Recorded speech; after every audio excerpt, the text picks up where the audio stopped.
Who was Mark?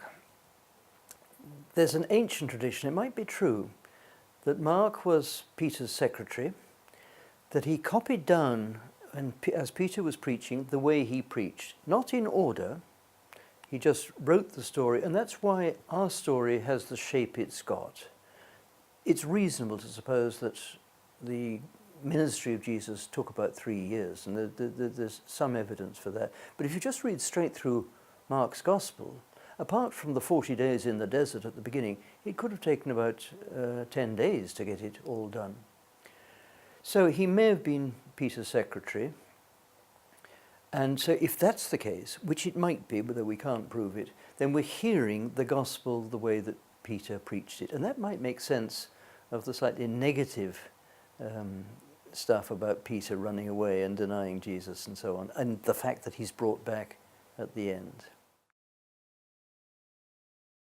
When did Mark write his gospel? Well, unfortunately, he forgot to put the date stamp on. But the sort of evidence that people build on is, we know for a fact that Jerusalem fell in 70 AD after a siege of some 2 to 4 years.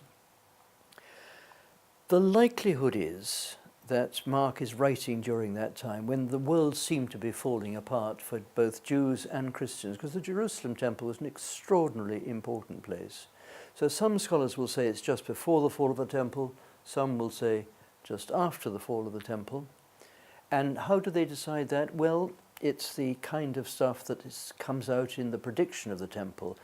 Some people would argue that the predictions aren't those of someone who knows precisely what's going to happen, just has a feel for it about to happen. That might be right, we don't know. If you wanted to say between 65 and about 71, you probably wouldn't be far wrong, though I couldn't prove that.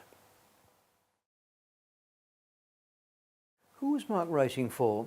There is a tradition that he was writing for a Roman audience, and that would fit with the idea that he was Peter's secretary. What's the evidence of a Roman audience? Well, there's 1 or 2 words that he uses. Speculator is a Latin word meaning something like a spy, but that's the name Mark gives to the minion in chapter 6 who goes off and chops off John the Baptist's head. In chapter 15, the Latin word for a centurion is used rather than the Greek word. So it may well be that he knows a bit of Latin, and that could fit with the idea that he was in Rome. And there's one tiny detail in chapter 15 when we hear about Simon of Cyrene, who, you may remember, is forced into carrying Jesus' cross. But Mark, who doesn't normally waste words, says he's the father of Alexander and Rufus.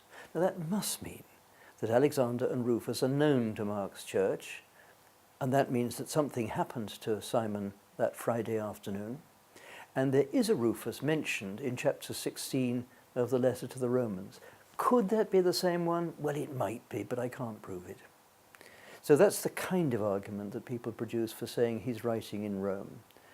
Some people say he knows Palestinian geography fairly well, so he might originally be from Palestine. We don't know. It could be.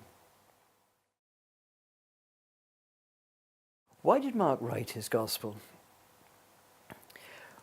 One thing you'll notice as you read through the gospel, and by the way, I hope you have made a firm resolution so to do, it won't take you very long, but one of the things you'll keep noticing is how the disciples come off with a bit of a bad press, and that might fit with Peter being, in some sense, the author of this gospel. So what I suspect might be happening is that Mark's disciples are possibly enduring persecution, maybe in the time of the Emperor Nero, round about the fire of Rome in 64 AD. And they're a bit puzzled, why should we be suffering like this? And some of them might even have broken under persecution and have denied the Lord. And if that's the case, then Mark could be saying to them, look, don't worry, it's happened before. Peter denied that he'd ever heard of Jesus. All the disciples, except for the women, failed to understand Jesus. And infidelity is nothing new. Jesus can cope. You are still called to be disciples. You still have that word, come after me and follow me. So I think that's what Mark's Gospel is saying to you today. Read it and see if you agree.